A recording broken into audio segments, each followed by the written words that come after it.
Hi dears, അസ്സലാമു അലൈക്കും. എന്താണ് എല്ലാവരുടെയും വിശേഷങ്ങൾ?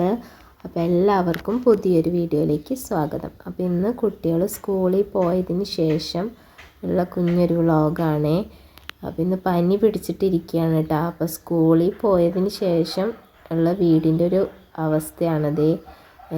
ഒന്നും മാറ്റി വെക്കാൻ ഒന്നിനും പറ്റിയിട്ടില്ല, പനിയായിട്ടിരിക്കുകയാണ്. അപ്പോൾ അത് കാരണം നേരം വൈകി എണീക്കാനും അതുകൊണ്ട് തന്നെ അവരുടെ കാര്യങ്ങൾ കഴിച്ചു എന്നല്ലാതെ വേറെ ഒന്നും ചെയ്തിട്ടില്ല കേട്ടോ. ജനൽ വരെ തുറക്കാൻ പറ്റിയിട്ടുണ്ടായിരുന്നില്ല, കാരണം നല്ല മഞ്ഞാണ്. അതുകൊണ്ട് മഞ്ഞകത്ത് കിടന്നിങ്ങൊരു ബുദ്ധിമുട്ട് വേണ്ടാന്ന് വിചാരിച്ചിട്ട് അതിനൊന്നും നിന്നിട്ടുണ്ടായിരുന്നില്ലേ. തലേ ദിവസം കളിച്ചിരുന്ന പാവയോ കാര്യങ്ങളോ മാറ്റിയിട്ട ഡ്രസ്സോ ഒന്നും എടുത്ത് വെച്ചിട്ടില്ല കേട്ടോ. കിടന്ന ബെഡ് മടക്കുക, അതുപോലെ തന്നെ പുതപ്പൊന്നും മടക്കി വെച്ചിട്ടില്ല. അപ്പോൾ അതിനൊക്കെ നിന്നിട്ടുണ്ട്. അപ്പോൾ ആദ്യം തന്നെ ബെഡൊക്കെ ഒന്ന് മടക്കാമെന്ന് വിചാരിച്ചിട്ടുണ്ട്. പിന്നെ കുട്ടികൾ ഡ്രസ്സ് മാറ്റിയിട്ടതൊക്കെ ഉണ്ടായിരുന്നു കേട്ടോ.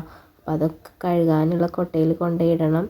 പിന്നെ എല്ലാ പുതപ്പുകളൊക്കെ ഒന്ന് മടക്കി സെറ്റാക്കി വെക്കണം. തലേ ദിവസം പാതുട്ടി കളിച്ച് വന്ന് ഫുട്ബോൾ വരെ അവിടെ കിടക്കുകയാണ്.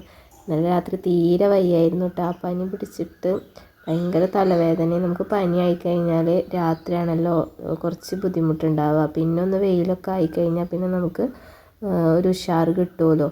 ഇന്നാണെങ്കിൽ ഫയ്യക്കുട്ടിക്ക് എന്തോ പനി വരുന്നതിൻ്റെ ഒരു ഇതാന്ന് തോന്നുന്നുണ്ട്. രാവിലെ തന്നെ നല്ല വാശി ഉണ്ടായിരുന്നു കേട്ടോ. അവൾ രാവിലെയൊക്കെ ഭയങ്കര വാശി പിടിച്ചിട്ട് മദ്രസയിൽ പോകുമ്പോഴൊക്കെ ഭയങ്കര ബുദ്ധിമുട്ടായിരുന്നു. പിന്നെ നമ്മളെ കാര്യം തന്നെ എങ്ങനെ, അപ്പോൾ പിന്നെ കുഞ്ഞു കുട്ടികളുടെ കാര്യം പറയാനില്ലല്ലോ. അവർക്കും നല്ല ബുദ്ധിമുട്ടുണ്ടാവുമല്ലോ ഈ തണവും കാര്യങ്ങളൊക്കെ ആയിട്ട്. അപ്പോൾ ഇങ്ങനെ ആദ്യം തന്നെ നമുക്ക് വീടൊക്കെ ഒന്ന് ക്ലീനാക്കി റെഡിയാക്കിയിട്ടില്ലെങ്കിൽ ഒരു ബുദ്ധിമുട്ടല്ലേ. അപ്പോൾ അതൊക്കെ ഒന്ന് ചെയ്തിട്ടുണ്ടായിരുന്നേ.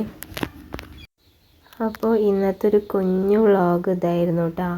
അപ്പോൾ വീഡിയോ ഇഷ്ടപ്പെട്ട് കഴിഞ്ഞാൽ ഒന്ന് സബ്സ്ക്രൈബ് ചെയ്യാനും ലൈക്ക് ചെയ്യാനും ഷെയർ ചെയ്യാനൊന്നും മറക്കരുത് കേട്ടോ. അപ്പോൾ പുതിയൊരു വീഡിയോ ആയിട്ട് ഇനിയും കാണാം. Thanks for watching. Bye bye.